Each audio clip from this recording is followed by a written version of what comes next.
Hey everybody, this is Galen with the Better with Age program and Creekside Physical Therapy. I wanted to bring you a quick video because many of us know and understand very well how important resistance training is for our physical health, our body, our joints, our muscles, our bone density, all those sorts of things. Fewer of us understand just how important strength training and the strength that we gain from that is for our cognition and our brain health. So I wanted to bring you a quick video to highlight a little bit of the research that's been published in the last couple of years. In particular, we're going to look at two studies that have investigated one really important physical characteristic and measurement to help determine likelihood or not of developing things like Alzheimer's and dementia. And what we're going to talk about is grip strength. So let's dive right in.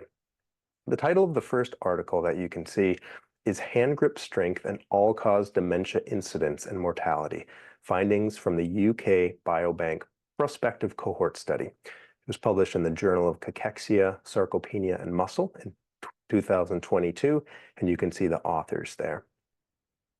So what the authors did is they took data from the UK Biobank, which, as you can see here, 466,788 participants. They followed them for about 9 years. And essentially what they found is that lower grip strength was associated with a higher risk of dementia incidence and mortality independent of major confounding factors, which we'll talk about.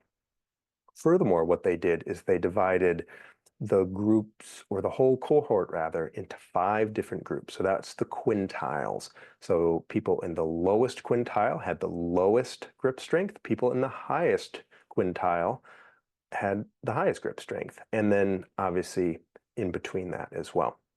Individuals in the lowest quintile of grip strength, or the lowest category, you could say, had 72% higher incidence of dementia risk and 87% higher risk of dementia mortality, meaning that was the cause of their death when they were compared to the folks that had the highest grip strength.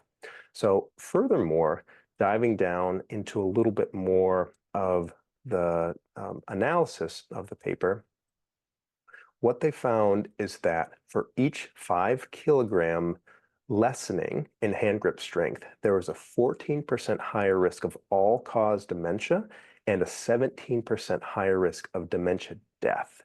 So once again, those in the lowest quintile, or those that had the lowest grip strength, as I just mentioned, had a 72% higher risk of developing dementia and 87% higher risk of dying from dementia compared with those in the highest quintile, meaning those that had the strongest grip strength.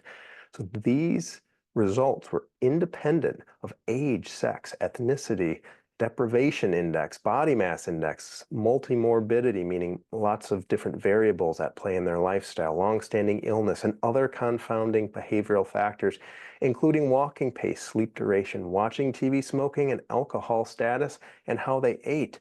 So grip strength had a huge impact on the cause or the incidence of these people developing dementia.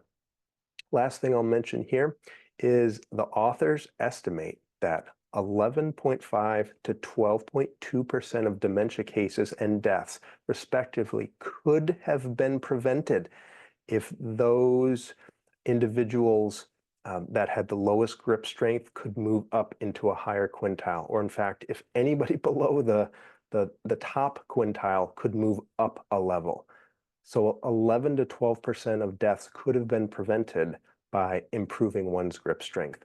What's so valuable about grip strength is it's easy to assess, and it could be a really important risk factor for you to know if you're at increased risk of developing Alzheimer's and dementia. Let's look at one other study. So this study was titled Grip Strength and the Risk of Cognitive Decline in Dementia, a systematic review and meta-analysis of longitudinal cohort studies. This was published in Frontiers in Aging Neuroscience. You can see the authors there. This was published in 2021. So for those that are not familiar with a systematic review or a meta-analysis, essentially the authors take a deep look at all of the currently published research about a particular topic. They comb through to try and find as many articles as they can, and then they sift that down to the highest quality articles so that hopefully we can extract an overall message or take home from what these different studies are telling us. So for this particular study, this meta-analysis, they found 15 studies that met their requirements. And essentially what they found, once again, is that poorer grip strength was associated with higher risk of cognitive decline and with onset of dementia. Furthermore, subgroup analysis indicated that people with poorer grip strength had more risk of Alzheimer's disease and non-Alzheimer's disease dementia.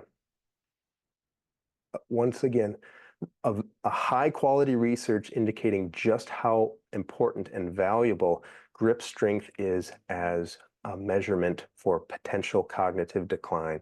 So what do we do with this data? The first thing I would suggest is test your grip strength. It's relatively easy to do if you know somebody at a physical therapy clinic or an occupational therapy clinic. Often they will have a hand grip dynamometer, which you can easily check on your own. You can also look on Amazon. Last time I looked, there were many different models of varying qualities, but the lowest level models price-wise were about 25 bucks. So it could be very valuable data for you to be able to have if your goal, I think most of us could say that it is to avoid Alzheimer's and dementia. After that, once you have a sense of where you are as far as your grip strength, make sure that you're including resistance training in your program if you are able. Now, as we talk about at the Better with Age program, it's so important to make sure that your movement quality is good first before you start loading your body with a lot of resistance and weight. But many of you have been exercising for a long time, or you feel comfortable being able to make some adjustments with your routine. So just make sure not to forget to add things in that are going to help to improve your grip strength. If you are curious to learn more about exercises that you can do to help build your grip strength and overall bone density, brain health, metabolic health, check out the Better with Age program. Within that, we provide a framework for you that you can follow and help to improve all of these different metrics, both for your mind, body, and spirit. Hope you enjoyed this video. If you did, feel free to share it with a friend, like and subscribe. I'll certainly be sending more videos of research that's been published, hopefully to help you make sure that you have a good framework for aging on your terms. Until next time, this is Galen with the Better with Age program. Have a wonderful day or night, wherever you happen to be.